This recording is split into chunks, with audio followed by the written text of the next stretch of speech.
Ya, saya ingin ke Mas Viva. Ini kan kalau jadi nanti di reshuffle, 2 tahun kan waktu yang singkat. Dan sementara itu PAN adalah salah satu partai yang menyatakan setuju untuk perpanjangan presiden. Apakah ini memang bentuk dari bentuk PDKT kepada Pak Jokowi atau bagaimana, Pak Viva? Perlu saya jelaskan bahwa Partai Amanat Nasional sangat dekat dengan Pak Presiden Jokowi dan Bang Yul pada waktu menteri pun sejak dulu juga dekat dengan Pak Jokowi waktu masih menjabat menjadi wali kota. Jadi ada dua hal yang berbeda, Mbak. Yang pertama adalah soal Presiden 3 periode dan penundaan jadwal pemilu. Yang pertama soal Presiden 3 periode, Pak Presiden Jokowi telah memberikan pernyataan resmi dari tanggal 2 Desember 2019 dan 15 Maret 2021 yang menyatakan menolak 3 periode karena itu adalah merupakan konstitusi. Tapi untuk penundaan jadwal pemilu berdasarkan kepada aspirasi dari daerah, aspirasi dari publik pada tanggal 4 Maret 2022 itu kan sudah menegaskan Pak Presiden harus taat, tunduk, dan patuh pada konstitusi. Jadi sebenarnya Partai Amanat Nasional menyatakan aspirasi itu disertai dengan pemikiran apapun keputusan yang akan terjadi di dalam proses kehidupan berbangsa dan bernegara itu harus sesuai dengan konstitusi, sesuai dengan arahan Pak Presiden. Yang kedua, menjadikan hukum sebagai panglima, ya, hukum sebagai panglima. Karena negara kita adalah negara hukum, bukan negara kekuasaan. Oleh karena itu, nanti kita lihat proses selanjutnya soal penundaan jadwal pemilu. Karena apa? Kita mengetahui ini stimulasi ekonomi, pertumbuhan ekonominya sudah mulai cukup bagus. Kemudian hal-hal yang terkait dengan apa yang terjadi dari pandemi menjadi endemi, ini sudah cukup bagus. Jadi ada aspirasi dari warga masyarakat, kemudian PAN menyatakan seperti itu adalah sesuatu yang wajar karena kita adalah merupakan negara demokrasi. Tapi Partai Amanat Nasional tetap berpegang kepada konstitusi bahwa apapun pelaksanaan proses-proses politik itu harus sesuai dengan konstitusi yang telah menjadi kesepakatan. Jadi kita melihat dalam pemilu misalnya, pemilu 55 harusnya 60 menjadi pemilu 71. Pemilu 71 yang seharusnya 76 menjadi 77. Pemilu dari 97 yang seharusnya 2002 menjadi pemilu 99. Tanpa merubah Undang-Undang Dasar 45 dan tanpa merubah Undang-Undang Pemilu. Itu adalah merupakan konsensus. Nah, dari proses wacana berdemokrasi ini penting untuk memberikan kesadaran kepada masyarakat bahwa pemerintah saat ini lebih mengedepankan pada proses dialogis dalam berdemokrasi. Nah, kita juga akan melihat respon publik seperti apa. Kalau kemudian itu adalah menjadi kesepakatan bukan hanya dari ketua umum partai, tetapi dari seluruh komponen masyarakat, civil society, dari mahasiswa, itu perdebatan secara demokratis yang etis, mengedepankan nilai moralitas, tanpa suudon, itu adalah menjadi bagian penting dalam proses pendewasaan demokrasi di Indonesia. Baik, gitu. Mas Viva, kita jadi sudah tangkap kondisi seperti ini, kondisi seperti ini bukan dalam rangka PDKT, bukan karena tidak ada instruksi dari pemerintah untuk itu. PAN hanya menyuarakan ada aspirasi dari sebagian masyarakat. Hanya itu.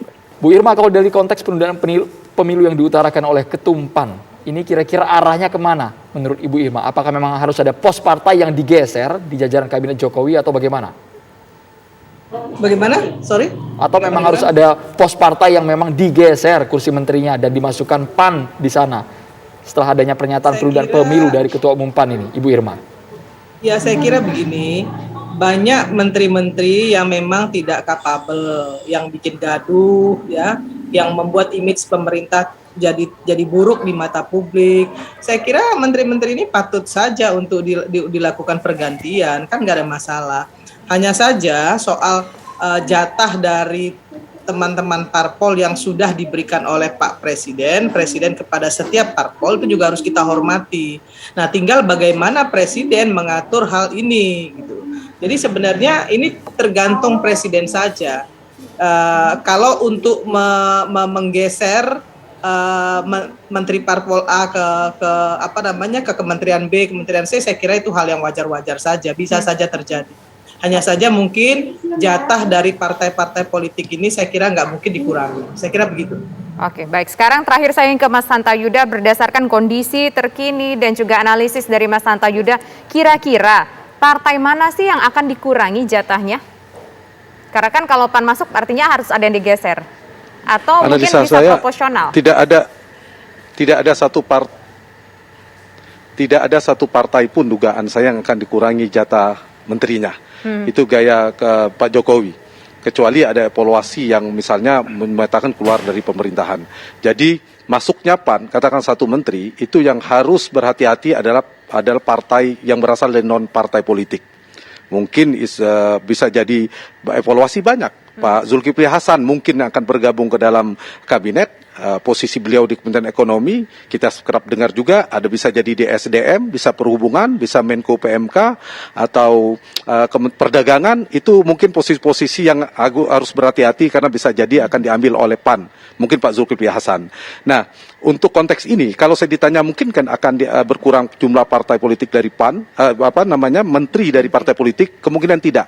Kalau berganti, misalnya Menteri Nasdem diganti jadinya Bu Irma, itu mungkin saja. Tetapi kalau kemudian berkurang jatah Nasdem atau Partai Golkar atau partai apalagi PD Perjuangan, itu kecil kemungkinannya. Karena Presiden Jokowi memiliki pertimbangan untuk menjaga stabilitas politik. Padahal sebenarnya saya menyayangkan karena sekarang pun sudah tambun, koalisinya sudah 74%, ditambah PAN semakin besar kan. Tetapi saya membaca bukan sekedar itu yang hendak dituju oleh Presiden Jokowi. Hadirnya PAN itu dibutuhkan karena ada, kita tahu representasi Muhammadiyah. Karena NU itu cukup kuat sekarang dalam pemerintahan Jokowi. Sementara Muhammadiyah itu belum kuat, dan itu organisasi PAN diambil. Ditambah tentu komunikasi politik kepiawaian Pak Zulkifli Hasan di PAN itu memperkuat pemerintahan. Jadi dugaan saya yang akan diambil adalah dari partai, dari posisi non partai.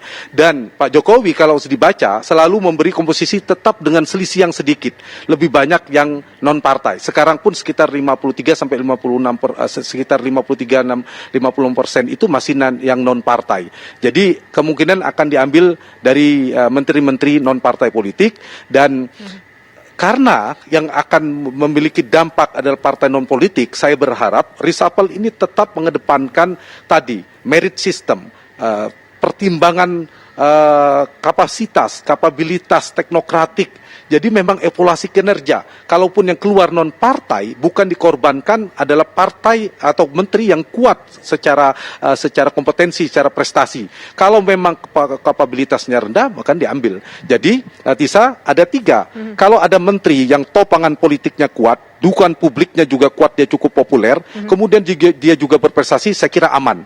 Yang berbahaya itu ada dia dari partai, bukan partai politik, topangan politiknya tidak ada, di publik juga suka bikin gaduh, prestasi tidak ada, itu yang layak diganti.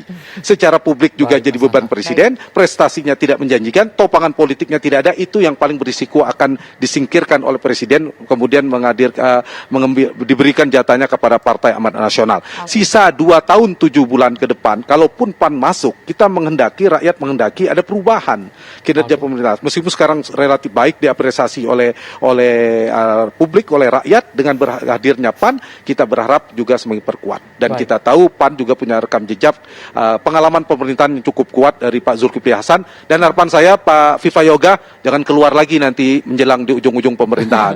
Di periode pertama kan di ujung PAN keluar lagi. Ya. Kalau udah masuk baik-baik, dukung pemerintahan, lakukan kerja dengan sebaik-baiknya. Terima kasih banyak Mas Hanta Yuda, Mas Viva Yoga, dan juga Ibu Irma Sriani. Tetapi harapan kita oposisi tetap yang di luar pemerintahan mengontrol pemerintahan tetap kuat. Karena demokrasi yang kuat itu yang di dalam PKS, Demokrat dan sebagainya harus didukung oleh publik agar pemerintahan berjalan dengan efektif. Baik, ini Supaya seru sekali demokrasi penjelasan itu Mas Hanta, efektif, tapi kita tunggu tidak nanti keputusan dari kolutif. Kalau Presiden, terlalu Mas kuat di Hanta, ya. parlemen, nantinya kolutif. Jadi harus kita dukung semua. Baik. Terima kasih Mas Hanta, Mas Viva dan Ya. juga Ibu Irma Suryani. Sama-sama, terima kasih.